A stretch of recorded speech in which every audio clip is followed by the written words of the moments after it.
If you are moving to Pennsylvania, you need to know these 5 things before you move here. My name's Colin Boyer, your Pennsylvania and Maryland Realtor. I'm a realtor that serves these 2 local areas here, and we help a lot of out-of-state clients move to the area.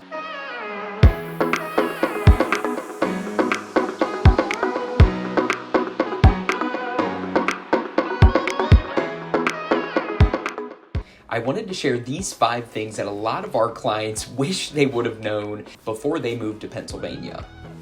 So the first one is the weather, especially a lot of my clients moving from warmer areas, California, Arizona, some even moving up from southern Maryland. They want to know about the weather. We are a 4-season state, so that means we have summer, spring, winter, and fall. We have a mixture of all 4. We haven't had too much snow here in south central Pennsylvania the last couple years, but we still do get a couple storms here and there where we'll have 6+ inches of snow or some coating on the ground that makes it a little bit harder to drive if you're not used to driving in the snow. But in fall, we have the beautiful leaves and all of the colors changing that make it just really, really gorgeous here, especially if you're a nature lover and you're out going on hikes or going sightseeing. So we do get all 4 seasons. And that kind of leads me into my next topic, which is humidity. We have a lot of humidity here whenever it starts to get a little bit rainier and the weather starts to change to get warmer. It's not like Arizona. We have a team out there and they tell us all the time about how a lot of the time it's just dry heat unless it's raining, where if you step underneath a tree and get into the shade, you lose all of that temperature, that it's just super, super hot there. Here in Pennsylvania, that's not going to happen if it's very humid out. We are a very humid state whenever the times start to change. So unless you're inside or you're in a place with air conditioning, it can still be pretty hot and you can start to get all of the humidity like sometimes down in Florida, but not to that extreme where if you are inside and you walk outside, you are going to feel the heat. The next one is the roads. So the roads here in Pennsylvania are known by Pennsylvanians to not be very good. We have a lot of repairs that still need done. They passed a bill that have been doing a ton of repairs on the roads, but they're still working with them. We are known, and there are tons of memes and jokes going around about Pennsylvania that the roads are terrible. You'll have a good bit of potholes, you'll have a good bit of areas that are still needing repair, but they're not as bad as people make them out to be, especially if you're from here or from another state that has roads that aren't the greatest. So again, if you're driving your nice car or you're not too used to the snow or bad roads, you're going to want to get used to it. A few trips out to Pennsylvania and you'll see that they're not too bad, but depending on where you're coming from, they might be a little bit harder to drive or trying to avoid and swerve through the potholes. I don't want that to scare you away from moving here or that seeming like a huge issue. It's not like it's causing thousands and thousands of accidents. It's more of just a convenience thing and a Pennsylvanian thing where we love to complain about the quality of the roads. The 4th topic is property taxes. So here in Pennsylvania, we have a very strange way of doing property taxes. So obviously, I have lived here all of my life. I help clients buy in Pennsylvania all of the time. And knowing the taxes in the area, you get used to it.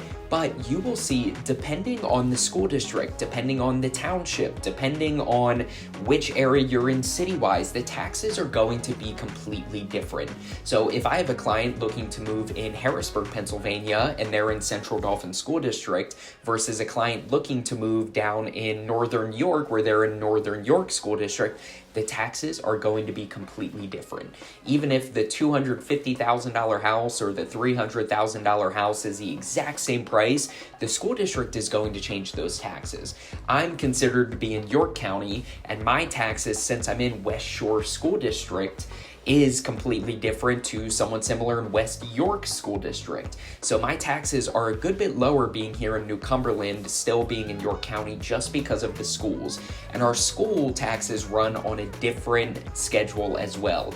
our school taxes run from the beginning of the school year to the end of the school year. So at the beginning of the school year, you're going to pay your taxes, and at the end of the school year, that's kind of when it resets. So obviously you have it covering through the summer, but the tax schedules are different. So you're going to have the taxes for your school district hit at this time, and you're going to have the taxes for your city and town hit at this time. So it's going to be two different times, but if you're getting a mortgage, you're still going to have the mortgage company escrowing that, so you don't have to worry about the pain in the butt situation where you are paying those taxes. Now, if we're looking for affordability purposes, we're going to find that certain people are looking to avoid school districts just simply because of affordability. If you're looking at a home in West Shore for $250,000 or $300,000, you might only want to look in some of the York school districts, like the York suburban area, which is just outside of the city of York and a little tiny bit of northern York, but just getting outside of the city. You might be looking at a completely different price because you want to be a little bit lower and those taxes might be higher. So that is a good thing to know, especially whenever you're looking, just because if you're looking at a house for X in two different areas, your payment might be significantly different. I recently bought a house in Columbus, Ohio to use as a rental property, and I was blown away by the taxes. They were completely different. Even the transfer taxes that you pay whenever you're closing on a home was a good bit different compared to here in Pennsylvania. The last part that everybody always is confused about or wants to know is about all of our different cities. So here in South Central Pennsylvania, there's a few that we always like to touch on and a few where most of our clients are moving to. We've got Harrisburg and the greater surrounding Harrisburg area. Some people consider Mechanicsburg and Camp Hill to be in there, but they're pretty much their own separate little cities or towns. So we've got Harrisburg, we have got Lancaster over on the other side. As you go down south, you'll hit York, which is going up whenever you're going north from Maryland, especially that Baltimore area. And then we've also got Hanover, Pennsylvania. So our cities are not huge. It's not going to be like a Seattle or a Scottsdale or a New York City. It is a good bit smaller. Harrisburg is our capital here. It's one of our bigger cities, but it's still not huge. You've got a great sprawling downtown area running along the Susquehanna River, and you've got a few other areas that branch out. We've got subsets and towns branching off from a lot of our cities. So Harrisburg, you'll go and you'll find Linglestown, and you'll find Central Dauphin East, which is just outside of the city. So you have a little bit of a weirder situation with the cities just because they're not huge. They're still big compared to some of our towns, but they're not going to be where you can travel for miles and miles and miles and still be in the same city. You're going to end up being in a different location.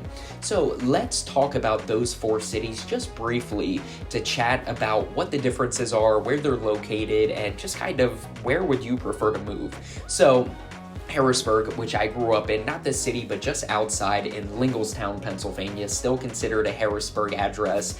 So Harrisburg is our city's capital. You have a lot of government buildings there. You have a lot of old historical buildings and places along the river that people can move into. It is known as a flood zone area. You're not getting a crazy amount of flooding where it's flooding every year, but some of those houses are in the flood zone areas, but not if you're getting outside of the city. Certain ones, yes, maybe if you're along some highways or you're right on the water, but as you get out, there's not as many flooding issues there, and it's not a very common thing. Very, very few homes we sell each year are actually in a flood zone.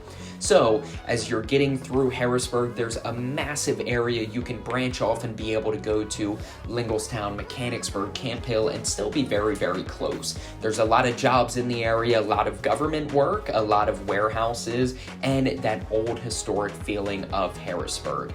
Next, we're getting over to Lancaster. Lancaster is another very popular city in Pennsylvania just because of the historic value. It was actually voted one of the top places in the United States to retire to.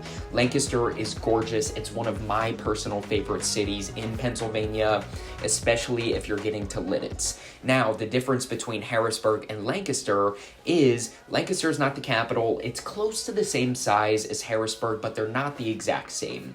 So you're going to have still a ton of jobs and a ton of young professionals moving to Lancaster. It is a very popular city right now, and prices are on the rise, especially in Lidditz. Lidditz is going to be one of our more expensive areas here in these 4 cities in Pennsylvania.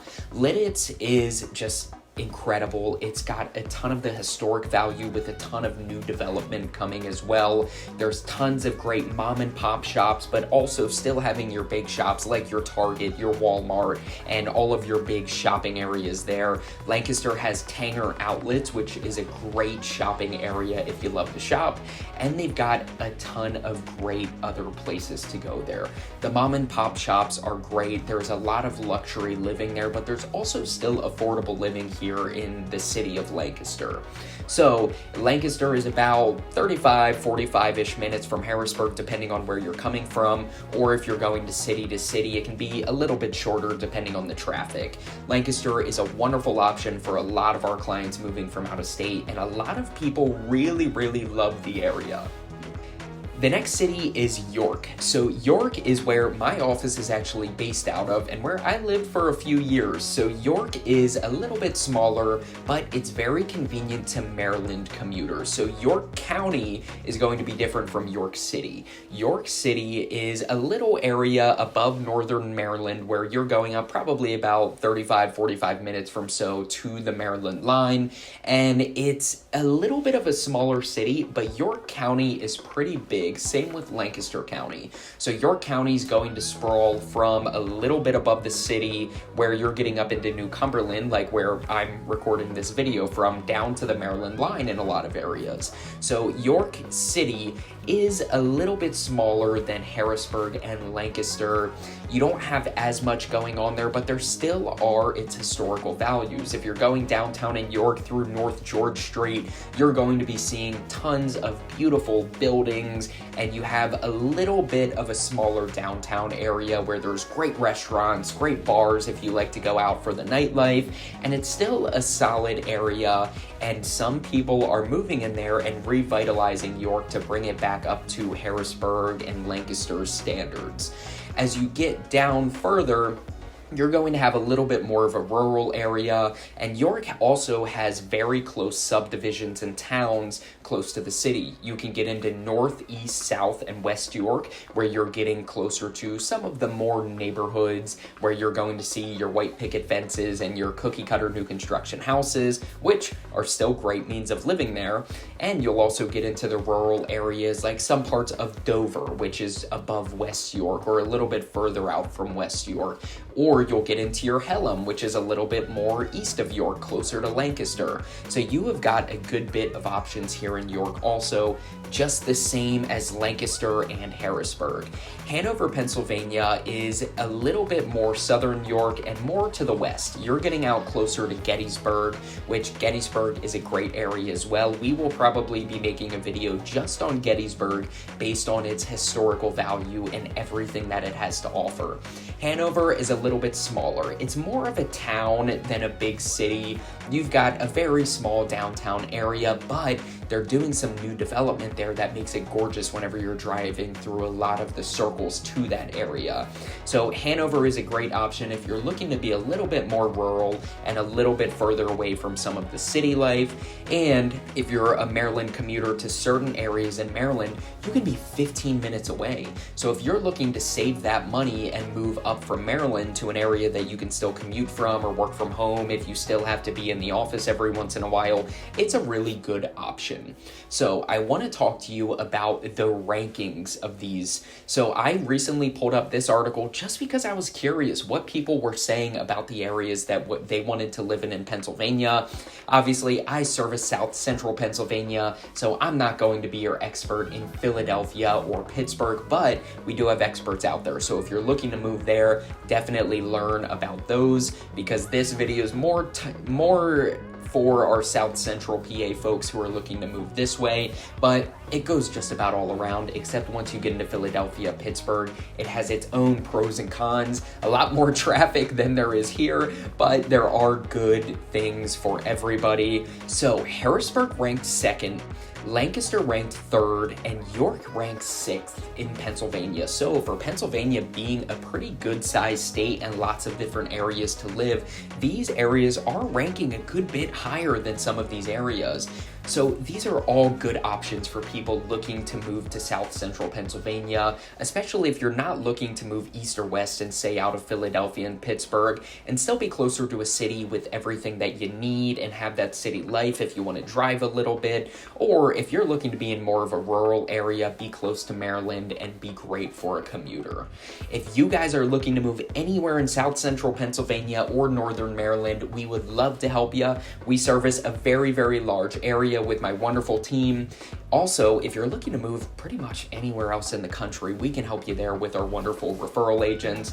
We help people that have looked for 9 days, 9 months, 9 years at any time. Feel free to send me a message, give me a call, or schedule a link down below in my Calendly for a Zoom consultation so we can help you out and see if it makes sense for you to move to Pennsylvania. Thanks for watching. Again, I'm Collin Boyer, your Pennsylvania and Maryland Realtor. Don't forget to like and subscribe, and I'll see you guys on the next one.